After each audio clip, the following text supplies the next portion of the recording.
And we are actually live. Yeah. I am so glad that did not get out, but fuck it. What's up, everybody? Welcome to another episode of the Hip Hop List. We've been doing this is the top five list. It's your boy Reg in the building. Got my homeboy Try with me. What's up, What's brother? up? That's good. So crazy story. We were basically talking for about 20 minutes, and we realized we didn't record it yet. So yeah, so now we're just gonna get jump right into it. This is the top five Loud Records albums. Appreciate that look out by the way. It's all good. Um Loud Records is pretty much my favorite hip hop label of all time. I put it in like a different plateau than like Death Row and Bad Boy and the Uptowns because Loud Records was just so consistent. Founded in 1991, Steve Ritkin, definitely did his thing with that one. Um, Pretty much it's the funk, but like you said, I think you said he had a deal with Universal. Yeah. That, SLC Records. That's what they call it. okay, got you. And do you have any memories regarding Loud Records in general?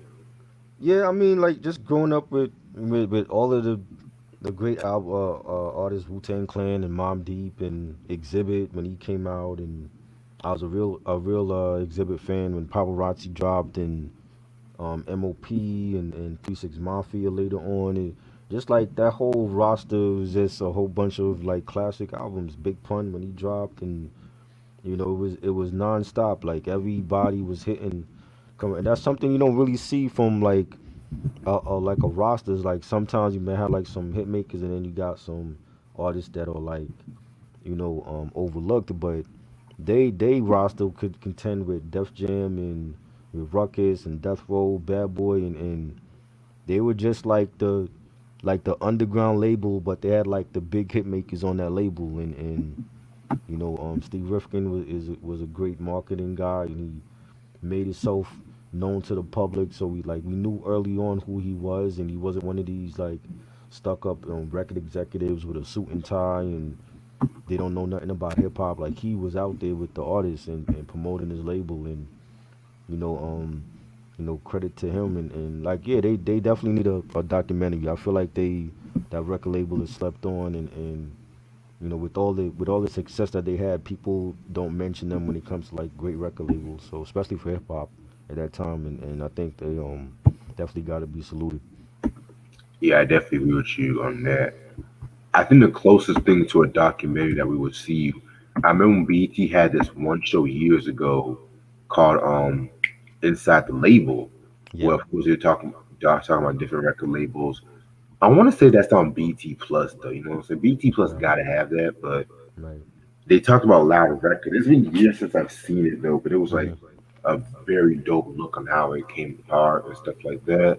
right, And so, out of all of the lists on this channel, this is probably one of the hardest lists I have to come up with because with as many good albums as Loud Records had, I mean, there's a lot album I can just pick for this list. So I decided to just put one artist with each placement. And I'm gonna start with my number five, Exhibits at the Speed of Life. Excuse me. This album was released in 1996. This was way before Pimp My Ride, way before Hooking Up with Dre. Exhibit was pretty much just a rapper under King T. I've always fucked with the album cover. It definitely has like the hmm Driver vibes. This video game from like the 90s, 2000s called Driver. Um, this album definitely has like a boom bapish feel to it. It's probably like his most lyrical album, if you ask me. right, Like you have songs like, of course, Paparazzi. Everyone knows about that song. On my Soprano says she knows about that. You got Positively Negative with King T. You got Bird's Eye View with the Alcoholics and Hurricane G. I mean, very, very, very dope album. In my opinion, this is probably his first two albums have always been my favorites. right, 40 Days and 40 Nights, that was a close contender. I'm not gonna lie, it was yeah. very close, but I kind of gave this album a slight edge. So just Exhibit at the Speed of Life. Dope. Yeah, that was a. I told like I said like I used to always see the video for Paparazzi and Foundation, and those two like songs were like they were really big up here. And when the Soul in the Hole soundtrack came out and he had that Los Angeles Times joint, that was like one of my favorite joints on that soundtrack. So we was definitely big exhibit. At least I was a big exhibit fan. I'm still a big exhibit fan. I think like he fell off like after I want to say Man vs Machine, but I think like um the At the Speed of Light and 40 Days 40 Nights, Paparazzi, like his first four to me were like his best work. You Interesting. know, Okay. the Restless joint, yeah. My number five is the 1998 album, Pete Rock's Soul Survivor. Yeah. Classic debut album from my favorite producer all time. And it was weird to see like Pete step out in the forefront as an artist and rap while he was producing, like that's hard as it is. And I think he killed it. And having like that having the features with Prodigy and Pun and Tragedy Gaddafi and Inspector Deck. um um the Loose Ends was on there. And Yes. he picked the right singles. True Master, I'll still love that song. I never get tired of that song. And Take Your Time, that was the second single with Loose Ends. And his production on there was classic. You got joints like the Game and what's the joint, Chocolate Brother number one, Soul Brother number one, I think it was called. Yeah. So brother number one. That shit fire. I love that album. It's a 5 mic classic. And I remember they had I think around that same time there was like a little like mini documentary they had filmed like while he was in the studio working on the album. And I saw it on YouTube a while back. I don't know if it's still on there, but um definitely a classic album. And you know I still don't really know why him and CL like broke up, but I think like he definitely took a chance on going out on his own as an artist. And stepping out and showing people he could do it. And he definitely, like, many years later we see like he still got some dope albums as a artist as well. So I definitely think if it wasn't for this album we probably wouldn't have gotten like the collab album he did with Camp Lo, the 80 Blocks and Tiffany's, and NY's Finest album. So I think he it was definitely a standout album for him. So Yeah. Very dope album indeed. yeah,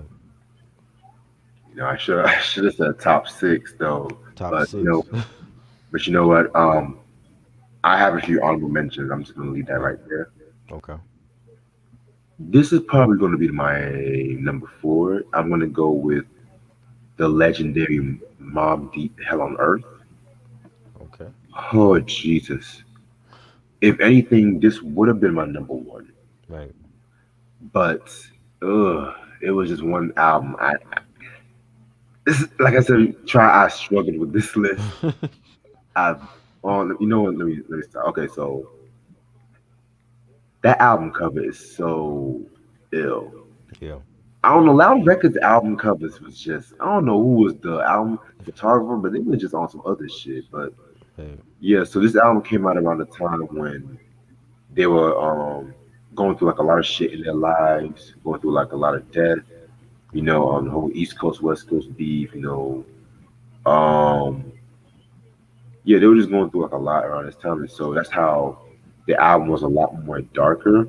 Right. And a little trivia: this is actually the only album where Havoc pretty much did all the beats, even though it said like Mob Group as credited, but Right. it's to have Prodigy pretty much did some improvement, but Havoc pretty much did most of the production. Right. Not a bad track on this album. Like everyone knows about Drop a Gem on Them. Everyone knows about that. It was such a, Classic. Yeah. in my opinion, they ate Pac. I don't Yeah. care what nobody says. They ate Pac on that song. And I love Tupac. Right. I love Tupac. I'm not afraid to say they killed Pac on that track. They didn't even have to say his fucking name. It was just you just like shit. Right. Um, but one thing I can respect about them is when Pac died, they pretty much took the song out of radio. Out Mhm. of respect for Pac and shit like that. Right. Extortion with Method Man. Oh Jesus Fire, Christ! fire. One of Method Man's best guest appearances. Next to Hard to Kill with Spice One though. That was another dope one. Hmm. Shit, Jesus Christ. More Trife Life. Hmm. That was ill. Yeah. Man Down. Like I said, this whole album has no bad tracks. Even the unreleased songs too off this album, like you got the Reach track, the Young Love track. I know you're not a fan of Young Love, I know, but It's okay. I just feel like it's not a. It's Mob Deep singing about. I mean, rapping about love is just like, come on, man, really? You can't have hit it from the back and then young love. You know what I mean? I mean, Jay Z had Money Cash Hoes and he had Song Cry. I mean, Yeah, but see, he was already with Beyonce when song card dropped. I think so. Prodigy was with this girl, the Oh, Keisha was chick. he? Oh, Yeah, yeah. I mean, hit it and from he the was with her back for and a then young while. love is like, make up your mind. You gonna, you know what I'm saying? You gonna be hardcore. You gonna be lovey dovey. You know what I'm saying? Hey, sometimes niggas can do both and still be hardcore and shit That's like that. true. Like That's Coogee true. Rap. I like Young Love. I just think there's they couldn't clear the Prince sample, but I don't know. I don't see if that was released. I don't know how the fans would have took it at that point. You know what I'm saying? Because then they would have been like, well, this is Mob Deep from Queensbridge. Like, why they talking about Young Love and they using the Prince sample? Yeah, I see your point on that And part. Prince played on that song, right? Yeah, I think so. Yep. That's wild. I never like a Prince featuring Mob Deep featuring Prince. That's so ill. hmm And Prince don't. I think that was like one. No, no, no. Because the first rapper he collaborated with K with the Okay, Bat Dance remix and shit. right. But yeah, I think that was like one of the first rappers he collaborated with full and shit. That's so ill, yo. Like I can't even picture that. That's two different. Yeah. Ooh, damn. Wow. But yeah, to me, this is like I've always gone back for which one's my favorite Mobb Hmm. Deep album, either this or Infamous. But I feel like this album had the way better production. Right. I felt like Infamous production was very dope too. It was Hmm. very good. But with this one, it was like everyone tried in the East Coast tried to like mimic the roots with Illadelph Half Life. That's how the Yeah. drums, remember how the drums were, and Hmm. just how the way they were mixing the beat. Like I love Illadelph Half Life too, but Right. every time I was like, yo, it's like Mob Deep beats over. It's like Chris Love's or Black Thoughts rapping over Havoc beats and shit. So, Hmm. but yeah, that's all I have to say about Hell on Earth. One of the greatest albums of all time. Yeah, I said it. Fuck it. Yes. Definitely a classic sophomore album. hmm Oh well, third album. My bad. So not sophomore. Hey, I always leave out Juvenile Hell, yo. So you know. Number four for me is the one and only Big Pun. Rest in peace, Big Pun. Today's his this sadly this anniversary, and you know, man, the promotion for this album and the buzz was just crazy, and it was like on the same level as Ready to Die and 50, and Get Rich or Die Trying, and him being like the first Latino rapper to go platinum was just crazy, and you know they like I said, Loud Records promoted the hell out of this album and coming out with I'm Not a Player, and then like a lot of the songs were being played on to like the DJs before the album dropped, and I think they pushed back the album so many times and to get it right. And Pun himself said like he wanted to get this album just right, like make it a classic, like you know Puffy's No Way Out. And to me, he beat No Way Out with this album like easily. Like No Way Out was great, but this is better than No Way Out, and the features on here with Fat Joe on Twins and Wyclef on Caribbean Connection, mm, Black Thought on Super Lyrical. You got the Beatnuts doing production and the Architects and Quest Love, and man, it's this is a classic album, and they're definitely like I like it. Definitely could be like my top three Loud Records albums ever to be released on that label because it's just that great. It's a timeless album, and this is the album that made Pun a legend. You know what I'm saying? And they definitely got it right with this album, and definitely a classic album. yeah, man. Very, very dope album. You know, Capital Punishment alone is just Mm-hmm. phenomenal album, in my opinion. Yes. Very phenomenal album. Yep. Um, my number three is an album I don't really hear a lot of people talk about, but this probably might be my most wildest choice. Is the Mm-hmm. Cellar Dwellers with the Realms of Reality Ooh. album. Yes. Yes. So, y'all don't know about the Cellar Dwellers? They're a hip hop duo from Flatbush, Brooklyn. Phantasm, the Tall Man, and Ugly Imagination. Yeah. Okay. So yeah, this whole album came. They only just came out with two albums, and this was Yeah. literally the only album that really made noise and shit. This album right here was so ill. Nick Wiz. I mean, Mm-hmm. most of the beats off this album. I mean, Nick Wiz. That's one of the most underrated hip hop producers ever. I love songs like Recognize and Realize, Good Dwellers. I more prefer the Good Dwellers Part Two with that Gwen McQuaid sample that they used.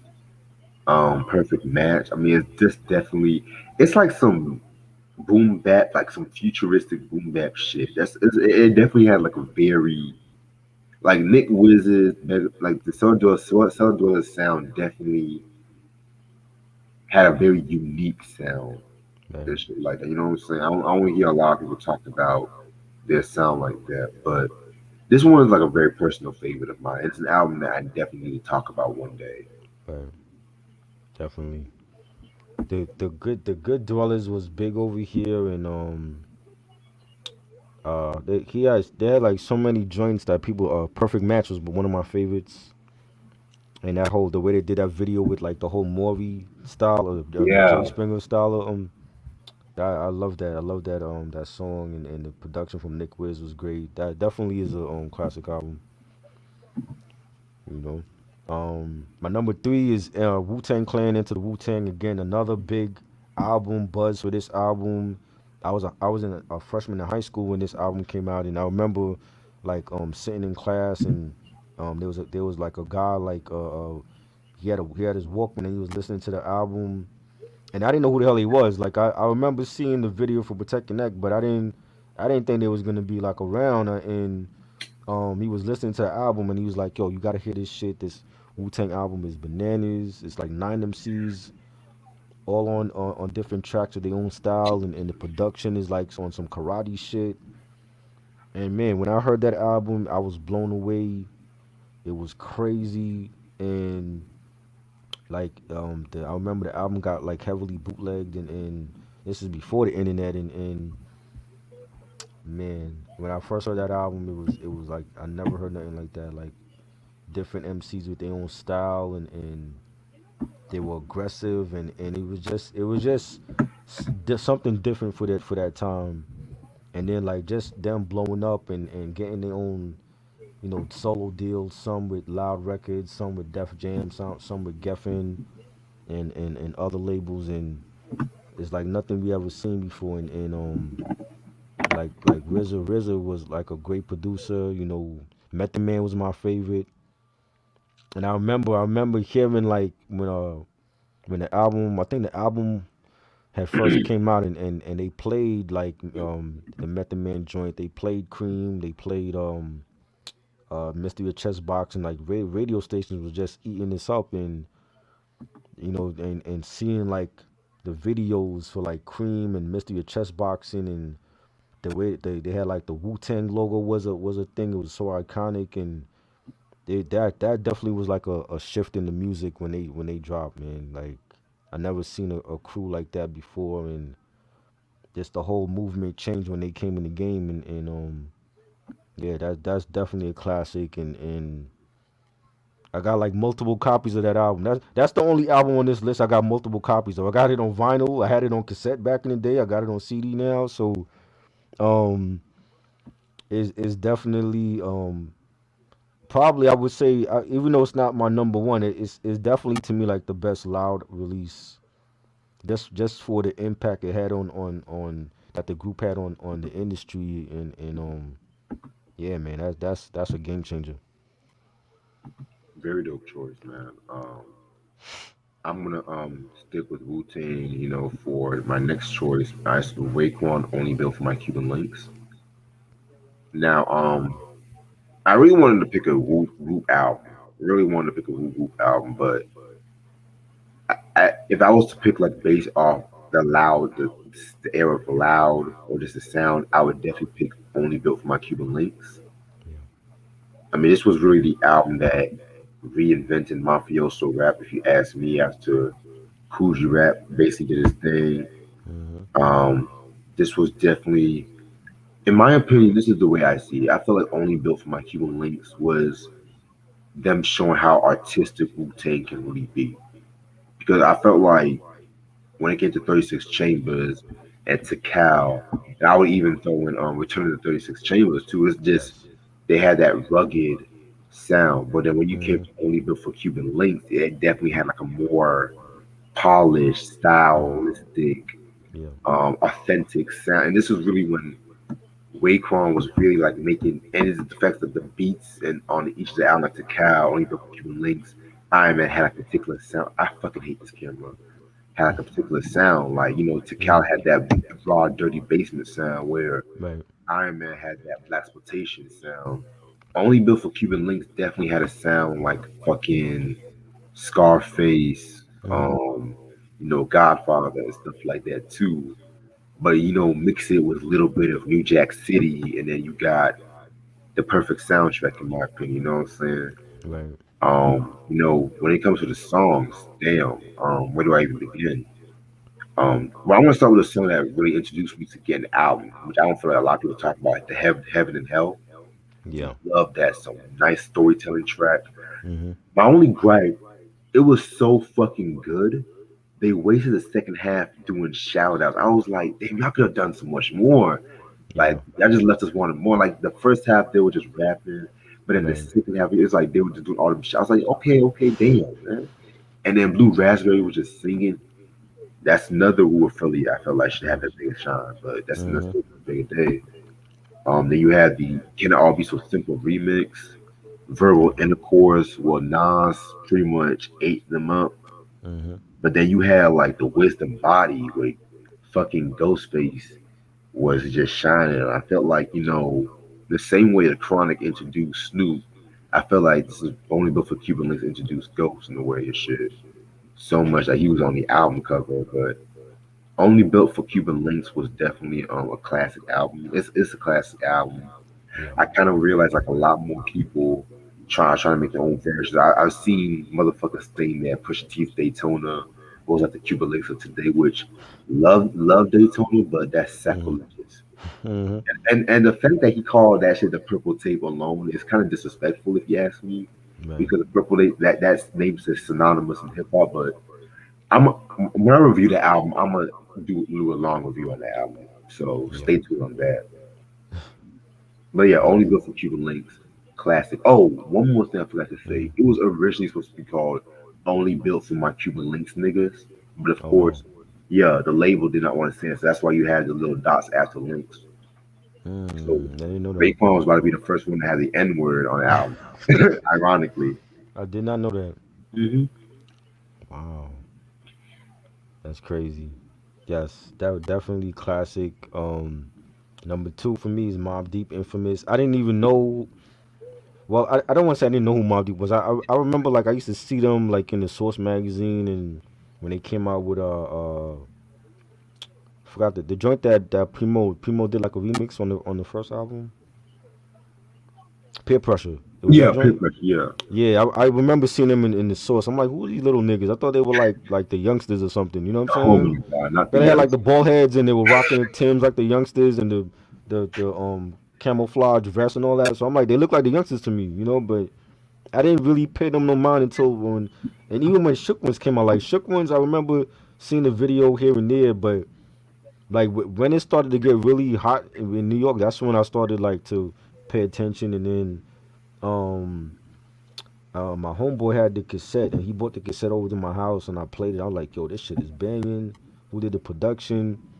And it sounded like the production sounded like it sounded like Q-Tip. You know what I'm saying? It had like that Q-Tip sound to it, that tribe sound, but it was like real street and gritty.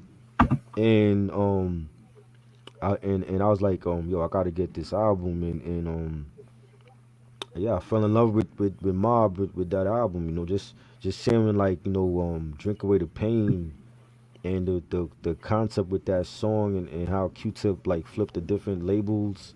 We was rocking the little different clothing labels at that time, and that whole song and more Trife Life and so when Survival of the Fittest came out and we was already hooked. I was already hooked on them and man, like the production was great and the songs Prodigy, one of the best lyricists all time and you know just that whole them telling they story. You know, we knew about Nas already, but then when Mob come out and they telling their own side of how they used to live in Queensbridge and finding out about CNN and Infamous Mob and them and that was great, man. Like I love how they representing New York at that time in Queensbridge and just a timeless album. I still play it. It never gets old, and having like, they Wu-Tang had already blown up and they was affiliated. They were down with Wu and having Ghost on and Ray on that album as well. I was like, oh shit, well they got Wu on the album, so it must be official, cause Wu ain't gonna do nothing with nobody whack, and Hmm. we embraced them automatically, and it was just great. It was just like a different like them and the Fugees, like they elevated. They definitely changed things from the first album to the second one, and became classics. And definitely one of the best loud releases all time. Definitely, definitely. So my number one, I decided like to pick. I decided to pick an album that I felt like was very synonymous to the Loud Records sound. Right. Is Dead Prez Let's Get Free. Dope. Yes, this album, in my opinion, is one of the greatest hip hop albums of all time. One of the Word. albums had a profound impact on me when I was growing up. Hmm. I felt like Dead Prez itself, very dope duo, but I hate to say it, but this was like the only good album that it. I Hmm. hate to say it, but what an album! That's all I Right. gotta say. So, the story with Dead Prez was, they were discovered by Lord Jamar, and both M1 and Stickman.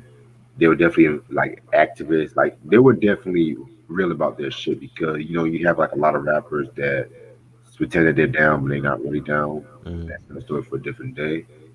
And so, and the crazy thing about was Loud Records, they didn't really give a shit about them like that. I mean, they gave a shit, but they weren't really like priority, like next to like Woo and shit like that. Right. So they pretty much made their, and this is what I respected about them. Like they pretty much made their own way by appearing on soundtracks and build up their buzz.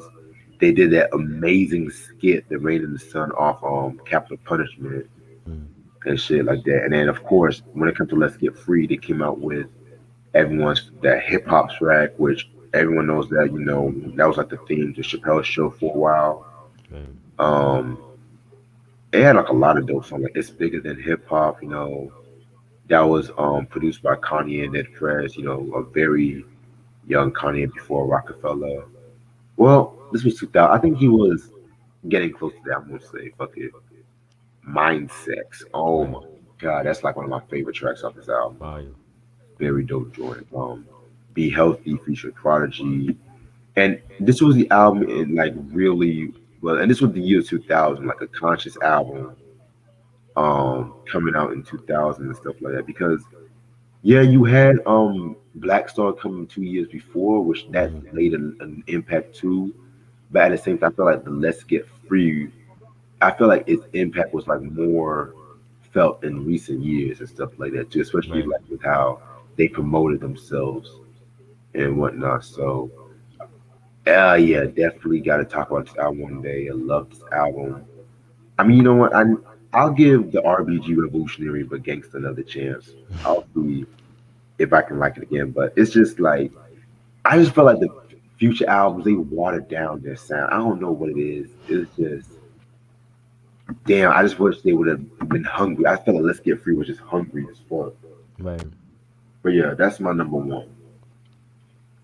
Dope. I haven't heard nothing else from them since Let's Get Free. Like I know they dropped out other albums and mixtapes. I didn't even bother to hear it though. Yeah, it's inconsistent in my opinion. So Right.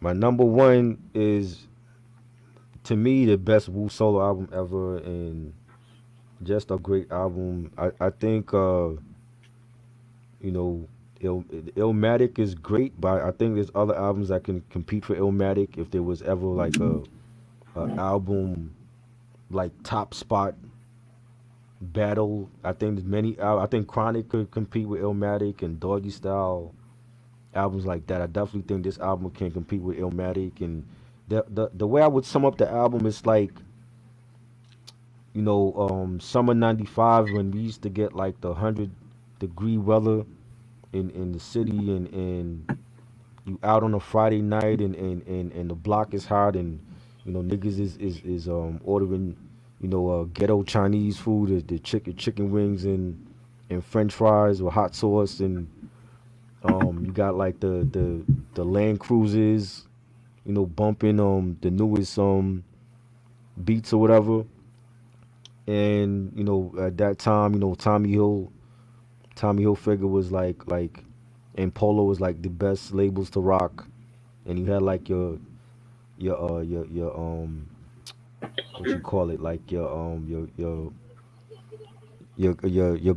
gold chains, with the medallions, and rocking the Tims with the with your denim jeans. And that was the best way to describe this album, like in a if you have to like describe it in like a time capsule. It captured everything about 1995, and the whole vibe and the mood of New York City at that point. And Cuban Link, for me, that's my favorite Wu solo album ever. I love Iron Man, I love Tikal and ODB first album.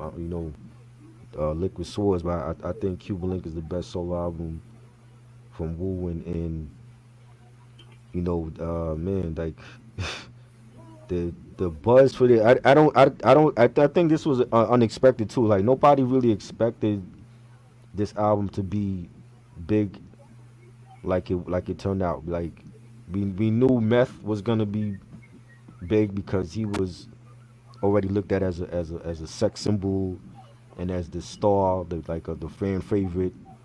You know, even with Liquid Swords, we didn't know the impact it was gonna have in Iron Man. But Raekwon, like when Raekwon dropped his album, I never like we didn't think like, oh, it's gonna be a classic. And Glaciers of Ice came out as the first single. I didn't think that was gonna be like a great first single. And but when he dropped Criminology, and with that's the Scarface samples, and incarcerated Scarfaces and Ice Cream. Ice Cream is possibly like the best like joint of that year. You know what I'm saying, with the video and everything, and mm, Capadon in the bow tie and RZA and Method on out the ice cream truck. It was crazy. Like that's definitely like it just took a whole persona on its own. Like, and I feel like the movie Scarface, when we talked about Scarface, like I think that movie had a lot of influence with this album. And having like Nas, the only real collab outside of the Wu on Verbal Intercourse, and he killed that joint. You know what I'm saying? And that could have been on that could have been on It Was Written. That could have been on Nas's album, because he stole the show to me. You know what I'm saying? And having Wu Gambinos, and they all had like they each a Gambino type of moniker at that point. right. And having the whole Wu Gambino on that album, and RZA again in his bag with the production. And that's a timeless album, man. Like I never get tired of playing that album. And the purple tape, they deemed it, and it's like so many, just the cultural effect for that album is like they got like sneakers made because of this album. You know what I'm saying? They have sneakers and t-shirts and all kind of stuff made from the impact of this album. And it'll never be duplicated. You know, it just captures 1995. Like every time I think of 1995, that's the first album I think of. I don't, and as well as the Infamous as well. But um, it's a perfect, if anybody never heard hip hop in their life, and they went back to 1995 and they have to listen to one hip hop album, I would suggest Cuban Link, because it just captures that whole vibe and mood of New York City at that point, and just the fashion and the lingo, everything that we was doing in '95. That album captures it, and it's a great album. So it had to be my number one. Very dope choice, bro. Very dope Yeah. choice. Um, yeah, I'm gonna say a few honorable mentions and shit. Yeah. I got about three. Okay. Shit. My first one will be Wu-Tang Enter the 36 Chambers. Very, of course, everyone knows the story about this album. Classic album, influential album, known for songs like Method Man, Can It All Be So Simple, Yep. Tears. Like, it was just a very monumental album that kind of kickstarted the quote unquote East Coast Renaissance and shit. Right. Um, Also, of course, this one album, Davina Best of Both Worlds. Right. Another dope album. It was like an R&B album, which yeah, Loud Records they didn't really have like a lot of R&B albums, but for what they did have, it was decent, and this was one of them. Right. Um, you know, pretty solid album. Davina definitely was on her neo soul bag. She did a cover of the Stevie Wonder track "I Can't Help It." She has songs like "Mercy," "Where It Rains," and my final honorable mention is Pete Rock with "Soul Survivor." Yes. Very dope album. Excuse me. I'm gonna save a lot of my thoughts for the review, but for the most part, very underrated. Um, this was like a nice transition from Pete Rock and CL Smooth to the I and I shit. Before Yashino got scrapped and shit, but Hmm. then his solo shit. I mean, definitely has a traditional Pete Rock sound with a '98 twist and shit. Very dope Yeah. album. Yeah. I got two honorable mention. I got MOP Firing Squad, Ooh, classic album. The production from Premier and Big Jazz how you say Lazy E? That's his name. you said what? Lazy Lays. That's how you say his name. Yeah, Yeah, Lazy Lays and joints like World Famous and Downtown Swingin' '96 and Stick to Your Guns with Cool G Rap. Classic album, one of my favorite MOP albums ever. Them coming hailing from Brownsville, Brooklyn, Danzini and Little Fame. Classic album, underrated rap duo in my opinion. And the Alcoholics, 21 and Over, classic album, a West Coast banger, and I like that album because it don't feel like a West Coast album. It has like more of an East Coast boom bap sound, but they were killing it with like Make Room and Only When I'm Drunk, Mary Jane. I love that album. Definitely a 5 night classic. very dope choices. Yeah. All right, all right. And that's it for the Loud Records albums. Thank y'all so much for watching, and stay tuned for more countdowns and reviews. Peace. Peace.